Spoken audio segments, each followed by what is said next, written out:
यार वैसे तो जो कार्टून होते हैं ना वो बच्चों के लिए बनाए जाते हैं और कई बार इसमें थोड़ी बहुत एडल्ट कॉमेडी डाल दी जाती है ताकि थोड़े बड़े उम्र के लोग भी इसका मजा ले सकें। लेकिन ऐसे कई कार्टून्स के एपिसोड्स होते हैं जिन्होंने अपनी हदें पार कर दी थी, जिसके बाद उन कार्टून्स को बैन कर दिया गया ताकि बच्चों के ऊपर उसका कोई बुरा प्रभाव ना पड़े। और आज हम आपको कुछ ऐसे ही कार्टून्स के एपिसोड्स के बारे में बताएंगे जो कि बैन कर दिए गए और वो बैन हुए क्यों थे ये भी हम आपको बताएंगे। तो बने रहिए वीडियो के आखिर तक। वीडियो शुरू करने से पहले नए दर्शक हमारे चैनल को सब्सक्राइब जरूर करें।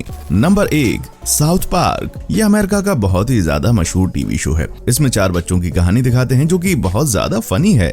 वैसे तो शो को लेकर कई कंट्रोवर्सीज होती रहती हैं क्योंकि वो बहुत ही ज्यादा ऑफेंसिव है और कई रिलीजन और ऐसे सब्जेक्ट्स के ऊपर जोक्स मारते रहते हैं ये लोग, जिसके चलते ये इंडिया में पहले से ही बैन है। लेकिन इसका एक ऐसा एपिसोड था जिसने तो भाई आग लगा दी आग, और उसके बाद इस शो को बनाने वालों को मौत की धमकियां आने लगी थी और उस एपिसोड के बाद इस शो को कई देशों में बंद कर दिया गया। दरअसल इसका एक एपिसोड था जिसमें इसने कई अलग अलग भगवानों को दिखाया था। जैसा कि आप इस वीडियो में देख सकते हैं, यहाँ पर हिंदू देवता विष्णु भी हैं, साथ ही यहाँ पर जीसस क्राइस्ट और मुस्लिम लोगों के मोहम्मद साहब को भी दिखाया गया, जिन्हें इस्लाम धर्म में सबसे ज्यादा माना जाता है। और इन सब देवताओं का इन्होंने थोड़ा बहुत मजाक भी उड़ाया, जिसके बाद सब लोग बहुत ही ज्यादा ऑफेंड हो गए। और जाहिर सी बात है, अगर किसी के रिलीजन के ऊपर बात आएगी तो सब गुस्सा ही होंगे ना। इसके बाद इस एपिसोड को कभी लॉन्च ही नहीं किया गया और जितनी भी जगह पर यह लॉन्च हुआ उसमें भगवानों को ब्लर कर दिया गया, खासकर मोहम्मद साहब को। और इनका जितना भी पार्ट था उस एपिसोड में, उस पार्ट को भी कट कर दिया गया। फिर भी ये शो कई इस्लामिक देशों में बैन हुआ। इसकी वजह से इनके क्रिएटर्स को मौत की धमकियां भी आईं।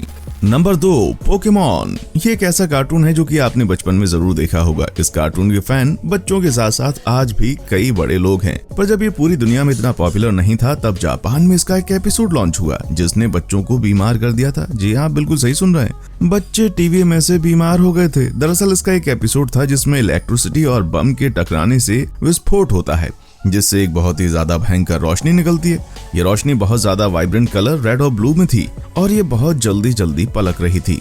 लेकिन इसको देखने के बाद कई बच्चे ऑटोमेटिक बीमार होने लगे, उनको बुखार आने लगा, उनको चक्कर आने लगा और कुछ बच्चे यहाँ तक कि थोड़ी देर के लिए अंधे भी हो गए। जब इतने सारे बच्चों को एक साथ ऐसा हुआ तो मेडिकल टीम ने रिसर्च की इन सब बच्चों में समानता क्या थी। तब पता चला कि इन 700 बच्चों ने पोकेमॉन का ये वाला एपिसोड देखा था। और जब एपिसोड को पूरे तरीके से चेक किया गया तब पता चला कि लाइट की वजह से कोई इशू आया होगा, जिसके बाद इस एपिसोड को बैन कर दिया गया। वैसे भी बस जापान में ये रिलीज हुआ था, इसलिए इसे बैन करने में कोई दिक्कत नहीं आई। वैसे मेडिकल टीम को आज तक ये बात पूरी तरीके से पता नहीं चली थी कि इस एपिसोड में लाइटिंग की वजह से ऐसा क्या हो गया था। इस एपिसोड को बनाने में 30 लाख रुपए का खर्चा आया था। आप सोच सकते हैं कि उनको कितना लॉस हुआ होगा।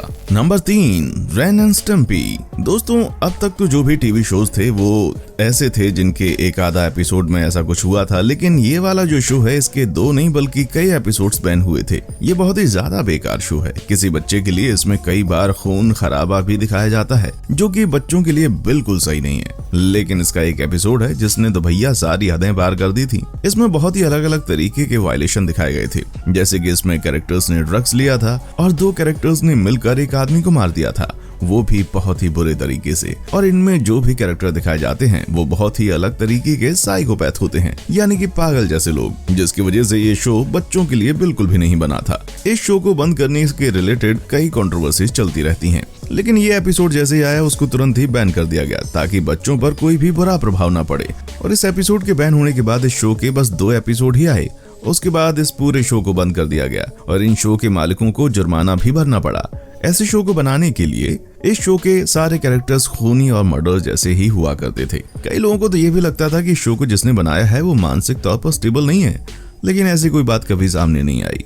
Number 4, seller moon. ये एक ऐसा कार्टून और एनिमेशन था जो कि बच्चों के बीच काफी ज्यादा पॉपुलर हुआ। जब अमेरिका में लॉन्च हुआ तो ये बहुत ही बड़ा हिट हुआ क्योंकि इसमें एक ऐसी आम लड़की की कहानी थी जो कि रातों रात सुपर हीरो बन गई। और इसी कार्टून में 2 कैरेक्टर थे जिनका नाम था नेपच्यून और यूरेनस। ये दोनों फीमेल कैरेक्टर थे, लेकिन इसके बावजूद वो एक दूसरे से प्यार करते थे। ये एक लेस्बियन रिलेशनशिप था। आज के दौर में ये आम बात तो नहीं है, लेकिन फिर भी इस चीज को अब अपनाया जाता है। लेकिन उस टाइम पर ये एक गुनाह माना जाता था। जापान में पहले से ही ऐसे रिलेशंस को सही माना जाता है, इसलिए जापान में ये कोई बड़ा इशू नहीं था। लेकिन जब इसे अमेरिका में लॉन्च किया गया तब इसे इंग्लिश डब्ड करने के साथ इस रिलेशनशिप को पूरी तरीके से चेंज कर दिया गया ताकि वहाँ के बच्चों पर बुरा असर ना पड़े, क्योंकि वहाँ पर लेस्बियन होना तब एक गुनाह से कम नहीं था। ये दोनों एक दूसरे से प्यार करते थे, लेकिन वहाँ पर ऐसा बताया गया था जैसे कि ये दोनों कोई बहनें हों, और कुछ देशों में तो नेपच्यून को लड़की से लड़का बना दिया गया था ताकि उनका प्यार अजीब न लगे। साथ ही इस एनिमेशन में और भी कई सीन्स थे जो कि ब्लॉक कर दिए गए, लेकिन इनके रिलेशनशिप को ना दिखाने के लिए कई एपिसोड्स बैन किए गए। Number 5, the Simpsons. इस टीवी शो के बारे में आपने पहले भी जरूर सुना होगा, क्योंकि ये टीवी शो भविष्यवाणी करने के लिए बहुत ज्यादा मशहूर है। वैसे आमतौर पर ये भविष्यवाणी करता नहीं है, बल्कि ये बहुत ही ज्यादा फनी शो माना जाता है। इसका एक एपिसोड था जो कि न्यूयॉर्क में बसे वर्ल्ड ट्रेड सेंटर के ऊपर हुआ था। जब ये लॉन्च हुआ था तभी यहाँ ये लोगों को काफी पसंद आया, क्योंकि ये बहुत ही फनी था और इसमें कोई भी ऑफेंसिव बात नहीं थी। लेकिन इस शो के लॉन्च होने की कुछ सालों के बाद वर्ल्ड ट्रेड सेंटर में बहुत बड़ा हमला हुआ था। यह अमेरिका के हिस्ट्री में सबसे बुरा दिन माना जाता है। इस दिन कई लोगों की जान गई थी। इससे लोगों को बहुत ही सदमा लगा। ये 9/11 को हुआ था और अमेरिका में अगर कोई पब्लिकली 9/11 बोलता भी है तो वो ऑफेंसिव माना जाता है और लोग गुस्सा हो जाते हैं, और इसीलिए इस एपिसोड को उस हादसे के बाद तुरंत बैन कर दिया गया, क्योंकि सबको ये लगा था कि कहीं इस एपिसोड को देखकर लोगों को उस भयानक दिन की याद न आने लग जाए। और साथ में इस एपिसोड में वर्ल्ड ट्रेड सेंटर के ऊपर थोड़ा बहुत मजाक भी किया गया था, जो कि उस टाइम पर बहुत फनी था, लेकिन उस हादसे के बाद बहुत ही ज्यादा ऑफेंसिव हो गया था, इसीलिए इस एपिसोड को बैन कर दिया गया। Number 6, Peppa pig. कई शोज अपने अंदर दिखाए वायलेंस की वजह से बंद होते हैं, तो कुछ टीवी कार्टून्स देश के रहन सहन के हिसाब से और वहाँ के एनवायरनमेंट के हिसाब से भी बैन हो जाते हैं, जैसे कि इस शो के साथ हुआ। इस शो में पेपा पिग मकड़ी के साथ खेलती है। दरअसल पेपा को मकड़ी से बहुत ज्यादा डर लगता था, तो उसके घर वालों ने उससे कहा कि तुम मकड़ी से दोस्ती कर लो। ये शो एक अच्छे इंटेंशन से बनाया गया था। वो सबको बताना चाहते थे कि कैसे आप अपने डर को काबू कर सकते हैं, लेकिन इसका कोई गलत नतीजा निकल गया, क्योंकि ऑस्ट्रेलिया में आप जानते होंगे कि वहाँ बहुत ज्यादा जहरीली मकड़ियाँ पाई जाती हैं। ऑस्ट्रेलिया के लोगों को लगा कि अगर बच्चे देखेंगे तो उन्हें मकड़ियों के साथ खेलने की इंस्पिरेशन मिलेगी, और अगर वो जहरीली मकड़ी के साथ खेलेंगे तो उनकी जान जा सकती है। पूरी दुनिया में जहरीली मकड़ियां नहीं मिलती, लेकिन ऑस्ट्रेलिया में मिलती हैं, जिसकी वजह से इस एपिसोड को वहां पर पूरी तरह से बैन कर दिया गया और बस एक बार वहां पर टीवी में दिखाया गया था। आप कह सकते हैं कि इस एपिसोड की किस्मत ही खराब थी। Number 7, tiny toon adventure. दोस्तों, यहाँ पर बाकी एपिसोड्स किसी चीज का मजाक उड़ा रहे हैं या फिर कोई कंट्रोवर्सी कर रहे हैं, वहीं पर ये एपिसोड ओल्ड्स का बच्चों को कुछ सिखाना चाहता था, लेकिन ये बार उल्टा पड़ गया।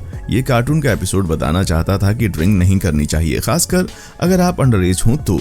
इसीलिए उन्होंने 3 छोटे बच्चों को ड्रिंक करते हुए दिखाया था, जिसके बाद दिखाया था कि उन्होंने ड्रिंक और ड्राइव करके उनकी कार एक्सीडेंट में मौत हो गई। ये भले ही कुछ अच्छा सिखाना चाहते थे, लेकिन इनको सिखाने का तरीका बहुत ही गलत था और ये बच्चों को सिखाने की जगह उल्टे उन पर गलत प्रभाव डाल रहे थे। और इसमें छोटे बच्चों को ड्रिंक करते हुए दिखाया जा रहा है, जो कि बहुत ही ज्यादा गलत है। इसीलिए इस एपिसोड को तुरंत बैन कर दिया गया। इसके क्रिएटर ने कहा कि इसका कोई गलत इंटेंशन नहीं था, लेकिन क्रिएटर जिस तरीके से बच्चों को सिखाना चाह रहा था वो बहुत ही ज्यादा गलत था। ये बच्चों के बीच बहुत ज्यादा फेमस था, लेकिन इसके बाद इसकी पॉपुलैरिटी थोड़ी सी कम हुई।